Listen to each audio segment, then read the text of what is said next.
Ladies and gentlemen, former First Lady of the United States, Mrs. Laura Bush.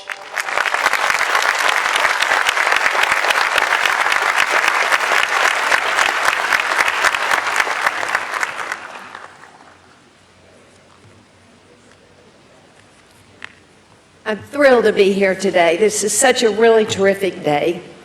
On December 16, 2003, President George W. Bush authorized the legislation for the establishment of a new Smithsonian Museum, the National Museum of African American History and Culture.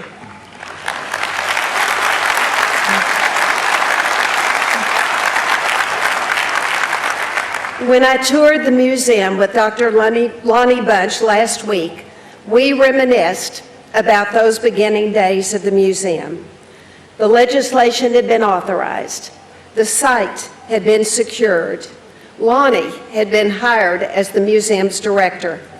I'll never forget Lonnie's poignant words when we consider the historic and cultural significance of what was to become. Lonnie paused for dramatic effect, or so I thought, and then said, "What do we do now?" Lonnie, look what you've done.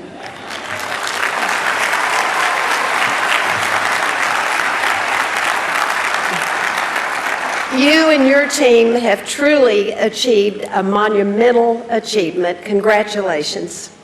Our next speaker signed the legislation and assured the museum's place on the National Mall.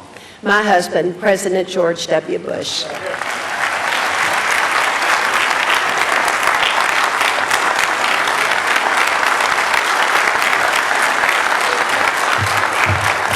Thank you all.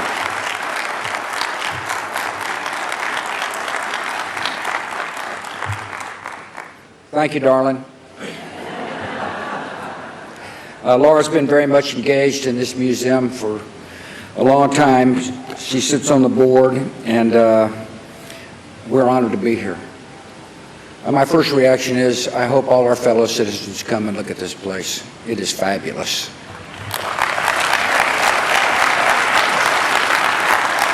Mr. President and First Lady, Vice President, Chief Justice, David, thank you very much, the board.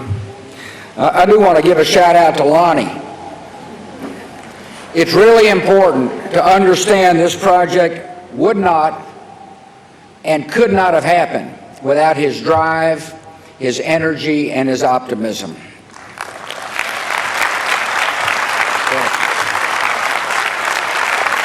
As Laura mentioned, 15 years ago, members from both parties, Congressman John Lewis and Sam Brownback, then Senator from Kansas, informed me that they were about to introduce legislation creating a new museum to share the stories and celebrate the achievements of African Americans.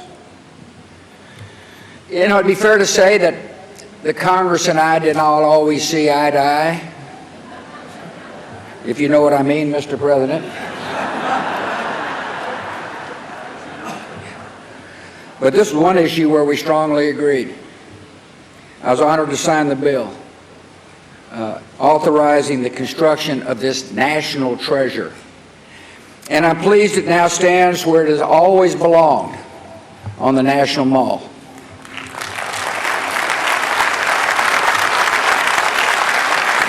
This museum is an important addition to our country for many reasons. Here are three. First, it shows our commitment to truth. Great nation does not hide its history. It faces its flaws and corrects them.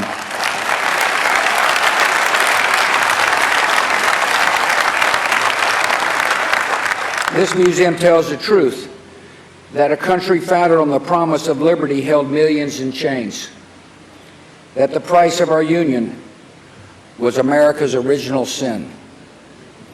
From the beginning, some spoke the truth. John Adams, who called slavery an evil of colossal magnitude. Their voices were not heeded and often not heard, but they were always known to a power greater than any on earth, one who loves his children and meant them to be free. Second, this museum shows America's capacity to change. For centuries, slavery and segregation seemed permanent parts of our national life.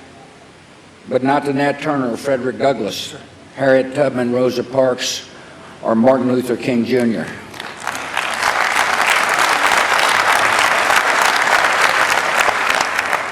All answered cruelty with courage and hope. In a society governed by the people, no wrong lasts forever.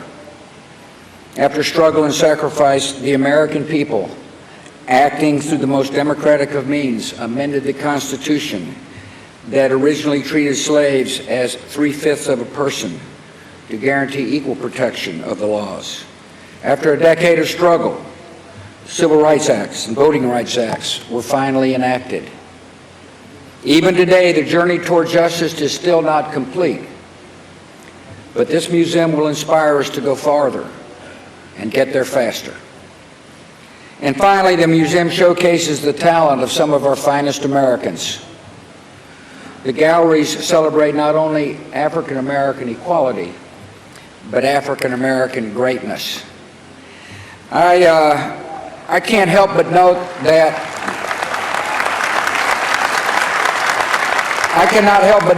a huge influence in my teenage years is honored here, the great Chuck Berry.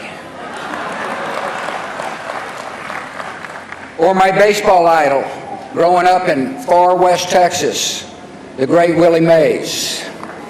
And of course, something I never really mastered, the ability to give a good speech, but Thurgood Marshall sure could. As some of you may know, I'm a fledgling painter, a struggling artist. I have a new appreciation for the artists whose brilliant works are displayed here, people like Robert Duncanson, Henry Oswald Tanner, Charles Henry Alston. Our country is better and more vibrant because of their contributions and the contributions of millions of African Americans. No telling of American history is neither complete nor accurate without acknowledging them. The lesson of this museum is that all Americans share a past and a future. By staying true to our principles, righting injustice, and encouraging the empowerment of all, we will be an even greater nation for generations to come. I congratulate all those who played a role in creating this wonderful museum. May God bless us all.